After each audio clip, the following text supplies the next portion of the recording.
Siyempre dapat mahigpit yung mga pagka ng thread para sigurado hindi papasok yung tubig.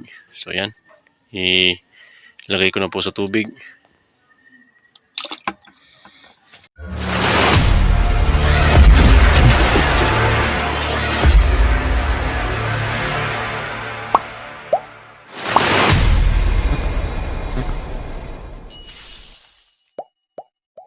So, yan yun po pala mga ka-hunter.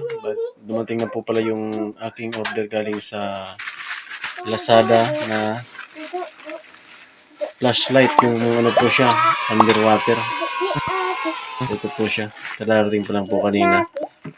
So, worth of ano lang po siya. 240 pesos. Yan po. So, na-order ko po siya sa Lazada. So, unbox ko po pala.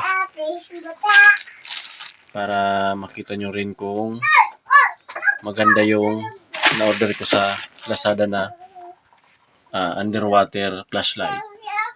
So, tara.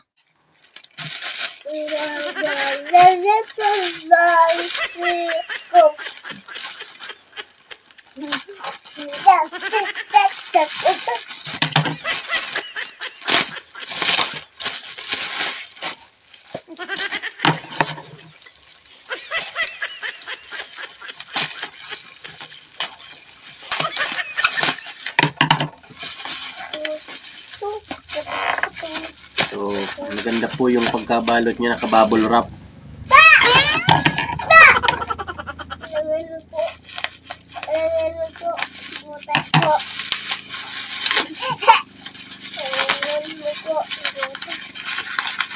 Ito po yung kanyang itsura.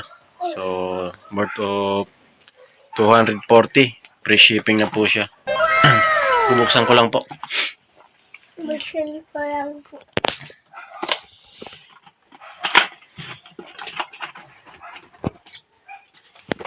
So, yan, meron na siyang Battery. lalagyan ng battery. Wala yan battery. Battery. Tapos, may libreng charger na rin po. Yan po yung kanyang charger. Yan po sa taas. Charger. Maganda po yung kanyang quality. Mabigat. Mabigat po siya. So, ito po yung kanyang itsura. Goma, yung kanyang mga... Guma. Ito po. Ay. Yan. Napapayuko din siya. Napapayuko. Tapos, Pupukuyo to. saan ang switch nito? Ito yung switch. Maganda yung switch niya. Gaganon mo lang po yung switch niya. Oh. Ang galing. Tapos may blink-blink. Oh, yan po. Yan po. So, yan. Yan yung kanyang tatak. Na-order ko lang po siya sa Lazada ng 240 pesos. So, susubukan ko po ito sa pang-underwater. So, tingin ko naman po, hindi ito papasukin ng tubig. So, ito po pala yung kanyang bukasan sa battery. So, yan po. Oh. Bubuksan mo lang po siya dito para makuha mo yung battery para kung mag-charge ka. Ayan yung kanyang battery. Yan po. Maganda po siya kasi naka-double yung kanyang yung o-ring gasket, yung kanyang gasket, kaya hindi basta-basta papasukin ng tubig. Ayan po yung gasket niya. Oh. Dalawa. Ito yung kanyang battery. Ayan po yung battery niya. Yung kanyang 8,800 mAh yung kanyang battery.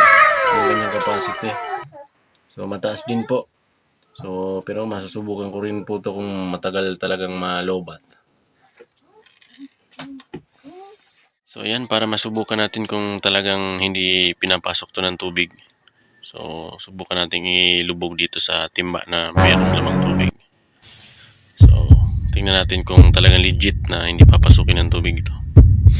O hindi papasukin ng tubig yung loob nito. So, buhayin ko po muna to. So, ayan, pag ilaw. Siyempre, dapat mahigpit yung mga pagka ng thread para sigurado hindi papasok yung tubig. So, ayan. Ilagay ko na po sa tubig. So yan po. So yan po, legit nga po. Hindi nga po bumubula yung tubig. Oh. Talagang waterproof yung flashlight na to. O talagang water resistant. Hindi pinapasok ng tubig. So yan po. Hindi po masasayang yung aking 240 pesos na pagbili dito. So baka sa susunod pong gabi mapalaban na to sa pang huli ng isda o pang sisisid ng isda sa ilog. So yan. Ayos po. Legit.